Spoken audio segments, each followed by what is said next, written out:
Studio Malaysia. I'm Taylor. We'll update you with latest news from our country, Malaysia, only on Marvel News from TVA. As you all know, not only Shah Alam but also Hulu Langan, Negeri Sembilan, Pahang and other states that will be affected from this flood.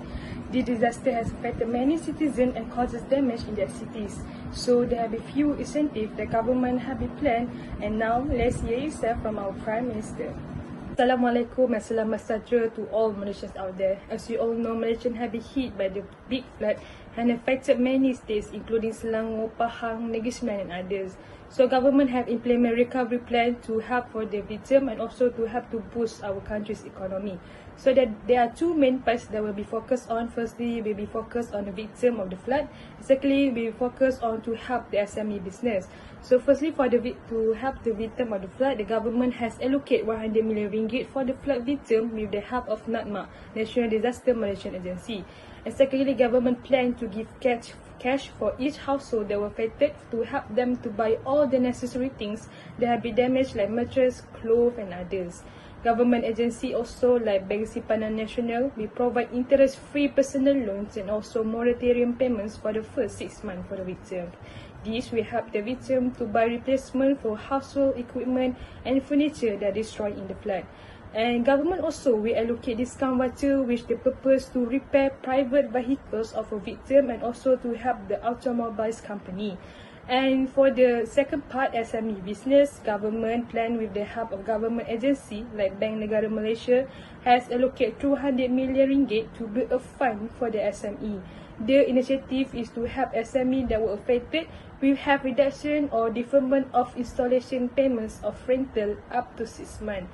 Other than that, other government agency like MIDF, Malaysian Industrial Development Finance, will providing financial assistance to help SME that were affected with offering 100 million ringgit fund and focusing on repairing machinery to buy new equipment or refurbishment of business premise and working capital.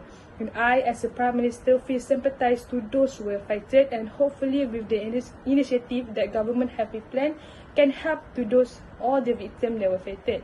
So please take care everyone, and we can handle this together. Not only government who play important role in order to recover this country economy, but also with the help from big companies will bring a favor to the victim and also for the country. And now one of the CEOs said that they have allocated some assistance, and let's hear it from herself. Hello everyone, my name is SHUYANG. I'm a Maidin CEO.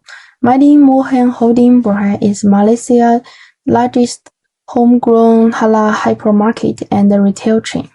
Since 17 December 2021, 8 states in Malaysia have been experiencing flooding, and our supermarket chain has also been greatly affected. Some people took products directly from our supermarkets during the floods. We not agree with this looting, but we forget this incident. Now the floods are over, we have made some adjustments to our company's strategy and expressed our views on the disaster. First of all, I'd like to talk what we, as a large supermarket chain, could do for people in a flood disaster.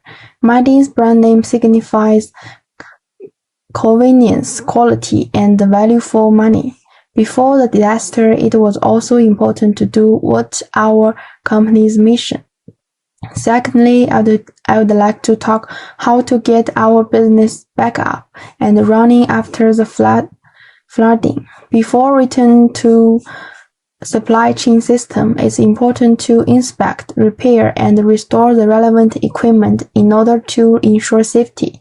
Then inform our customers and the related stakeholders on our official website or media accounts, hoping that they can have understanding and support. We have more than 4,000 employees, and we will give full care and understanding if some of their families also affected by this disaster.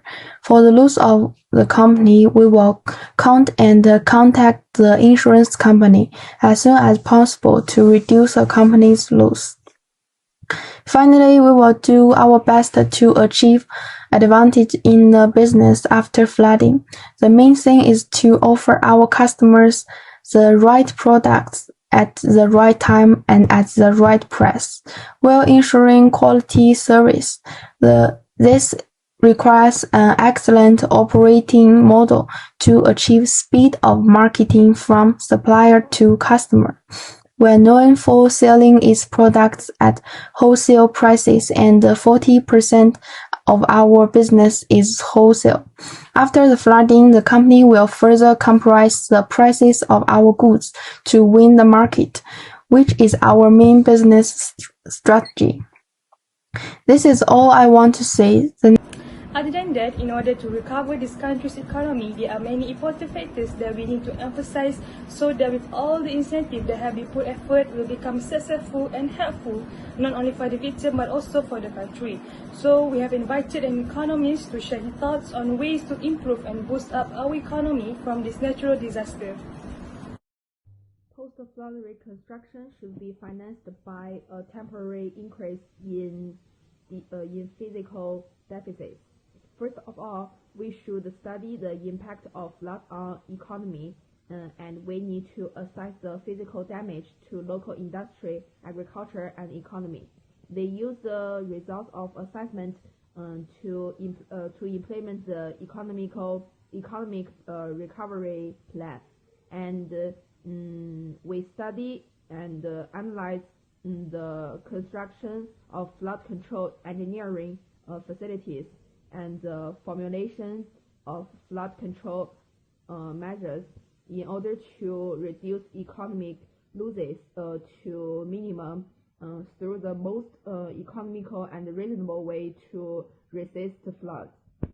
First, we will rebuild water conservancy, flood control, and agricultural production facilities, and repair farmland water conservancy project and agricultural production facilities damaged by flood as soon as possible.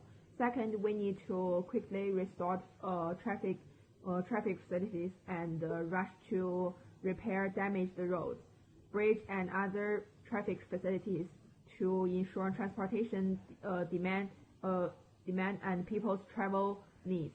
Third, repair damaged municipal public facilities, especially drainage and waterlogging facilities, and restore the production and living order of residents as soon as possible.